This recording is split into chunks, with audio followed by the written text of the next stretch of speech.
नमस्कार, ESPN 9 news आप देख रहे हैं। आपके साथ मैं हूं अक्षय अग्रवाल।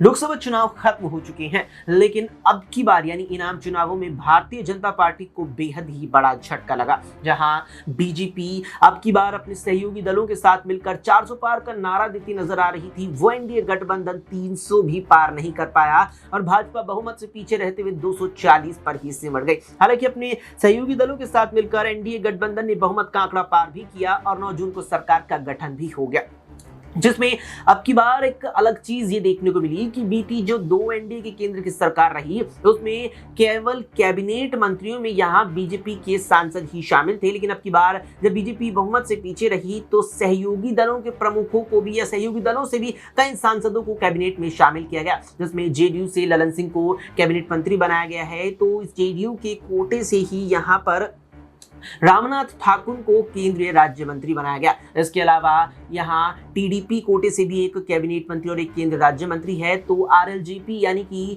रामविलास लोजपा से चिराग पासवान खुद कैबिनेट में आए हैं, जबकि आरएलडी से जयंत चौधरी केंद्रीय राज्य मंत्री बनाए गए हैं। यानी कुल मिलाकर के सहयोगी दलों के सांसदों को भी कैबिनेट और केंद्रीय राज्य मंत्री की जिम्मेदारी दी गई है। लेकिन इस सब के बीच नीतीश कुमार अब बीजेपी से रुखसत नजर आ रहे हैं। 9 जून को जब सरकार का गठन हुआ तो ललन सिंह ने यहाँ कैबिनेट मंत्री के तौर पर शपथ ग्रहण जरूर की, लेकिन उन्हें उच्च मंत्रालय नहीं मिला। जबकि नीतीश कुमार की यही मांग थी और मांग ये भी थी कि 4 सांसद पर 1 मंत्री दिया जाए। जिस हिसाब से नीतीश की जेडीयू से 3 मंत्री केंद्र की तरफ से बनते नजर आ रहे थे, लेकिन एनडीए सरकार में केवल 2 को ही मंत्री बनाया गया है। अब यहाँ पर नीतीश कुमार की जो यहाँ गैर मौजूदगी एनडीए कार्यक्रमों से रही है, उसके बाद से ही उन्होंने बीजेपी की चिंताएं बढ़ा दी हैं, क्योंकि अब की बार अगर नीतीश कुमार पलटी केंद्र से मारते हैं तो एनडीए सरकार पर अल्पमत में आने का खतरा मंडरा जाएगा। संख्या बल की बात करें तो एनडीए के पास वर्तमान में 292 सीटें हैं, जबकि नीतीश कुमार की 12 सीटें अगर यहां पर कम हो जाती है तो एनडीए 280 पर आ जाएगा, जो अल्पमत के बेहद करीब होगा।